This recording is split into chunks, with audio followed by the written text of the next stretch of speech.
A shadow looms over this year's United Nations climate change meeting. The 23rd Conference of the Parties, or its shorthand, COP23, begins Monday in Bonn, Germany. It commences just 5 months after Pres.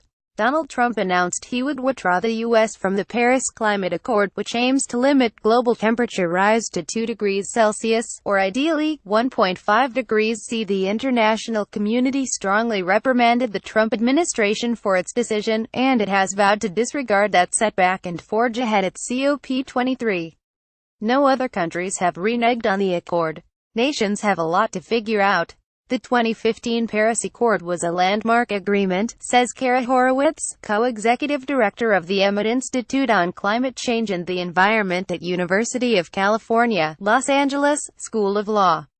But it left many of the details about implementation still to be negotiated.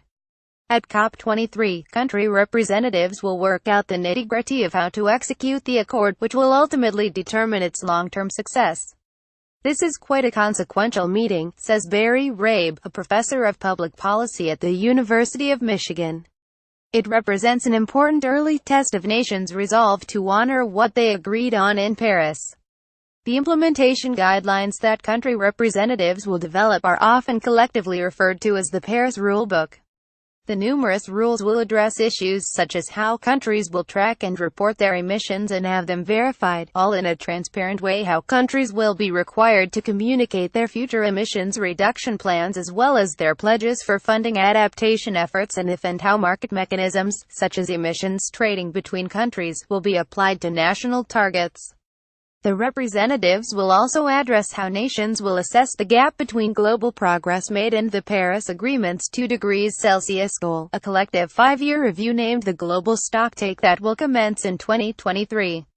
Experts say countries likely will not finalize any major guidelines during the 12-week COP23 meeting but will be making crucial progress. The concerns of small island nations will influence the meeting in a new way. This year's COP president is Fiji's Prime Minister, Frank Bainimarama, the first representative from a small island nation to lead the UN climate meeting. The COP president typically has a fair amount of power to set the tone for negotiations, Horowitz explains. I expect we'll see a lot at this COP that relates to the priorities of small island nations. These nations are extremely vulnerable to rising oceans. Their fate is tied to the success of the Paris Accord. They could be among the first to lose significant sovereign territory, Horowitz says. They will likely push for greater greenhouse gas reductions as well as emphasize adaptation to climate change and paying for losses and damages. Some U.S. officials are still attending COP23, but Michael Wara, director of the Climate and Energy Policy Program at Stanford University Law School, worries that without U.S. leadership, the Paris Accord rules could end up vague. The U.S. has strongly favored transparency, Wara says. An agreement with a lot more ambiguity is more favorable to countries that are very concerned about showing they have met their commitments. They want to preserve some ambiguity around compliance. That would really weaken the prospects for meeting the Paris Accord goal, he adds, stressing the importance of transparency. The more transparent you are, the more you can see whether nations are meeting their commitment, and the greater level of trust.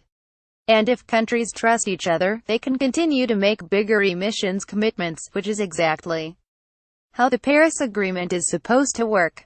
Jonathan Ilkind, former Department of Energy Assistant Secretary for International Affairs under the Obama administration, says these concerns about transparency are valid, and he questions the U.S.'s influence at COP23 due to Trump's decision.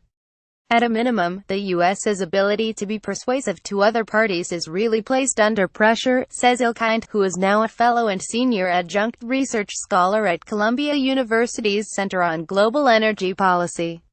Horowitz thinks that even without the U.S. leading, others, such as the European Union, will do so.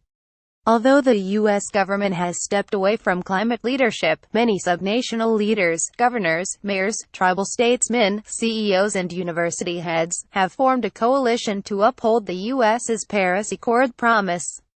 These groups will have a big presence at COP23, Horowitz says. Among others, Governors Jerry Brown, Caliph Terry McAuliffe VA, Kate Brown Orb, and Jay Inslee Wash will attend the meeting. Their presence signals very loudly to the rest of the world that the U.S. is not the Trump administration, Wara says.